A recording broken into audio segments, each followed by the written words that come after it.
नाजरीन, फौरी तौर पर तबसरा दिया जा रहा है। फौज ने एक्शन ले लिया है इमरान खान के मुतल्लिक। कहा है कि तुन देवांगे अगर उन्हें इस तरह की गल की थी। स्वीडन में चलता हूँ अब्दुल कयूम साहब के पास, पता करूँगा फौज को क्यों ये बयान देना पड़ा 2 दिन बाद। इमरान खान कहते हैं कि मेरे पे जो हमला हुआ है, जो वजीराबाद में, उसकी FIR भी नहीं काटी गई और दीगर मामलात ऐसे हैं। फौज के ऊपर उन्होंने हाजिर सर्विस जनरल है उनके ऊपर इल्ज़ाम लगा दिया था। जी बताइएगा, क्या देख रहे हैं इस एक्शन को जो फौज ने एक्शन लिया है इमरान खान के मुतल्लिक?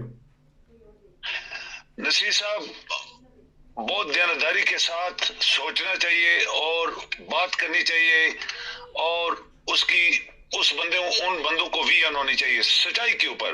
आप देखें, एक वजीर आजम मुल्क के ऊपर कातलाना हमला होता है, सिर्फ हमला नहीं होता, गोलियां मारी जाती हैं।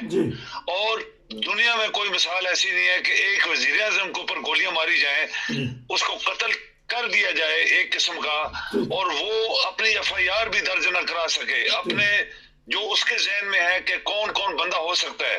दुनिया में हर जगह जहां किसी को कोई पत्थर मारता है, गाड़ी तोड़ता है, पीछे दौड़ता है, कोई चोरी करता है, पुलिस में जाके वो मशकूक इंसानों के खिलाफ जाके नाम देता है। इसके बाद इंक्वायरी होती है, इंक्वायरी में पता लग जाता है वो सच है झूठ है। ये बात कभी नहीं होनी चाहिए कि सर्विंग जनरल आपके गद्दार निकले और उनको फांसी दी गई। क्यों सर्विंग जनरल को फांसी दी गई? क्योंकि वो गद्दार था, वो आपकी जासूसी कर रहा था, वो दूसरी दुनिया को, इंटेलिजेंस इदारों को, पाकिस्तान की सारी सिक्योरिटी दे रहा था, तो वो भी सर्विंग ब्रिगेडियर और जनरल, लेफ्टिनेंट जनरल को सजा दी गई। तो ये बात तो गलत है ना। सर्विंग जनरल, सर्विंग या रिटायर्ड, जो भी मुल्क का वफादार नहीं है या मुल्क की इस्तिकामत या मुल्क की इंटेग्रिटी के खिलाफ काम करता है, उसको सजा मिलती है, दुनिया में मिलती है। तो पाकिस्तान को आसमान से उतरा हुआ फरिश्ता नहीं है। बात यह है कि जब रहील शरीफ के खिलाफ जरदारी जैसा इंसान ने तकरीर में कहा था कि मैं तुम्हारी ईंट से ईंट बजा दूंगा, इससे ज्यादा क्या हो सकता है? जबकि वो Raheel Sharif serving 4 star general chief of army staff था और ये शख्स लड़काना में तकरीर कर रहा था, इसको किसी ने नहीं पकड़ा। आपके पार्लियामेंट के अंदर डिफेंस मिनिस्टर और कई लोगों ने आर्मी के खिलाफ बातें की कि जब इंडिया की बात आती है तो पाकिस्तान के सर्विंग जनरल्स की टांगें कांपती हैं। ये आपका अभी जो डिफेंस मिनिस्टर बना हुआ है उसने बात की थी, उसके खिलाफ किसी ने एक्शन नहीं लिया। क्या ये जुर्म है कि एक आदमी को कातलाना हमला हो, उसको कत्ल करने की साजिश की गई हो और वो अपना नाम भी ना ले सके किसी के खिलाफ, और आज तक उसकी FIR किसी ने कटवाने नहीं दी गई? क्यों? इसके पीछे क्या है? आप कहें कि एक 3.5 साल रह के वजीर आजम, आज तक उसके इलेक्शन नहीं होने दिए गए। कौन है जो उसके इलेक्शन नहीं होने नहीं दे रहा? कौन है वो शख्स? कौन है वो अदारा? कौन है वो लोग जो इलेक्शन आज देख रहे हैं? सुप्रीम कोर्ट भी इन्वॉल्व हो गई, इलेक्शन नहीं होने दे रहे। वो कौन लोग हैं? तो क्या वो ये नहीं कह सकता कि ये साजिश है मेरे खिलाफ, बल्कि पाकिस्तान के खिलाफ साजिश है?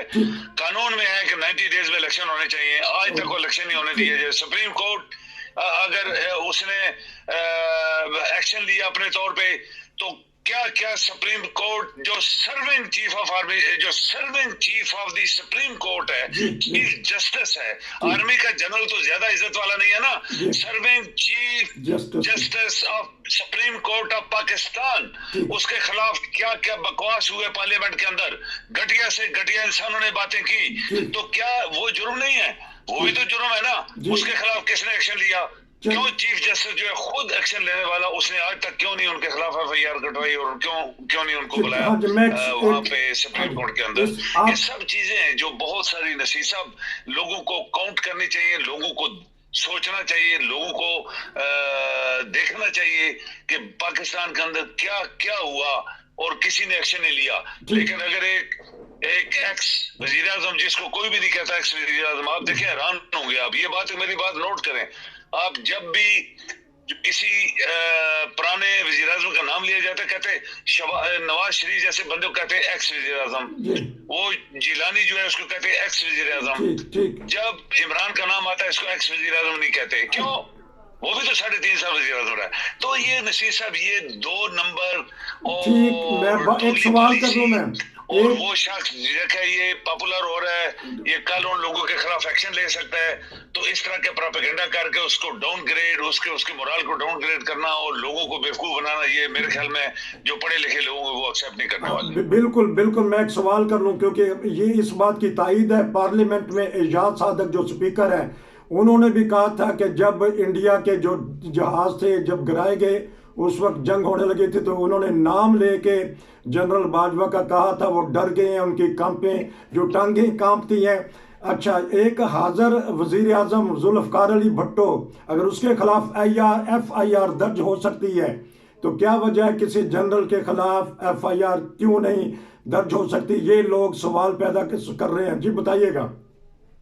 हाँ, ये है ना, दाल में कुछ काला है। अच्छा, एक वजीर आजम देखे, मेरे ऊपर अटैक होता है तो मैं, पुलिस पूछती है पहले कि तुम्हें किसी चीज बंदे के ऊपर शक है, तो बंदा कहता है हाँ जी मुझे 2-3 बंदों के ऊपर शक है, चाहे वो कोई भी है, उसके ऊपर लोग नाम लिखाते हैं। ये वजीर आजम है, वो एक्स वजीर आजम है, वो आम बंदा नहीं है। उसके ऊपर कातलाना हमला हुआ है, उसको किसी ने पत्थर नहीं मारा, किसी ने जूता नहीं मारा, जैसे जूते भी लोगों को ऊपर बरसाए गए पाकिस्तान में, तो उसको तो गोलियां मारी गई हैं और 2-3 डायरेक्शन से मारी गई हैं। वो बच गया तो किस्मत से बच गया, अल्लाह ने उसको बचा लिया। लेकिन क्या वो नाम नहीं ले सकता कि एक मेजर जनरल या एक जनरल या एक ब्रिगेडियर वो इस चीज के अंदर इन्वॉल्व है? क्यों नहीं नाम ले? जब वो नाम लेता है, पहली बात है उसकी FIR आज तक किसी ने कटवाने नहीं दी। जब वो नाम लेगा तो इंक्वायरी करो, आसान तरीका है ना, उसकी इंक्वायरी करो और उस जनरल से पूछो कि हाँ भाई तुम्हारा नाम आ गया है, तुम रिजाइन करो ना पहले। जनरल, एक मेजर जनरल को आसमान से उतरा हुआ है।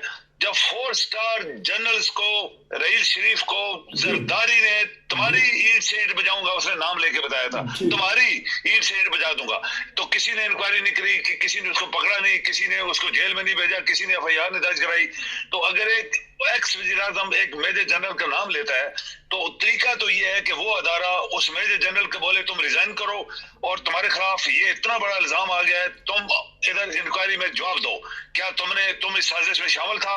अगर वो कहे जी नहीं है या उसके खिलाफ कोई इंक्वायरी वो प्रूव नहीं कर पाती, और इंक्वायरी भी होनी चाहिए फौज के बंदे नहीं बल्कि बाहर से जजेस की इंक्वायरी होनी चाहिए और जो दयानतदारी के साथ सवाल जवाब करें। तो अगर वो कहता है कि अगर वो बच जाता है तो बच जाता है, उसको रीइंस्टेट कर दो, फिर दोबारा मेजर जनरल बना दो। लेकिन ये तो नहीं हो सकता कि मेजर जनरल के खिलाफ बात हुई है तो लिहाजा जनाब आर्मी के खिलाफ बात होगी, चीफ ऑफ आर्मी स्टाफ, सारे लोग टपक पड़े। क्यों भाई, ये क्या बात है? ये पाकिस्तान है और पाकिस्तान 4 बंदों का नहीं है, पाकिस्तान 22 करोड़ लोग रहते हैं, 22 करोड़ लोग रहते हैं, उन सब का हक है कि उनको इंसाफ दिया जाए। बहुत शुक्रिया, क्योंकि ये फौरी तौर पे तबसरा था। नाजरीन, हालात ख़राब हो चुके हैं, मुआशी तौर पे, सियासी तौर पे, अदालती तौर पे, अब फौज भी बीच में शामिल हो गई है। हम किसी के ख़िलाफ़ नहीं है, लेकिन ये तबसरे अब हो रहे हैं।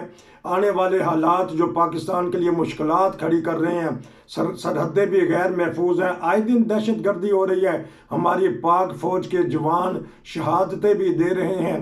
अब ये नया पंडोरा बॉक्स खुल गया है, क्योंकि सियासतदानों को तो चाहिए कोई बात, जो मुखालफीन है इमरान खान के, उनको तो एक बात चाहिए थी कि देखा ना अब फौज भी उसके खिलाफ बातें करी। ये मैंने कयूम साहब से स्वीडन से फौरी तौर पे तबसरा लिया। आपका बहुत शुक्रिया कि आप इस वक्त बहुत ज़्यादा मसरूफ़ थे, शाम का टाइम है, आपकी छुट्टी का वक्त है, आप ख़रीदारी कर रहे थे, बहरहाल आपने मुझे वक्त दिया, बहुत शुक्रिया। इंशाल्लाह फिर इस मामले में आपसे कल या परसों दोबारा फिर बात करेंगे। नसीर को इजाज़त दीजिए, अस्सलाम वालेकुम।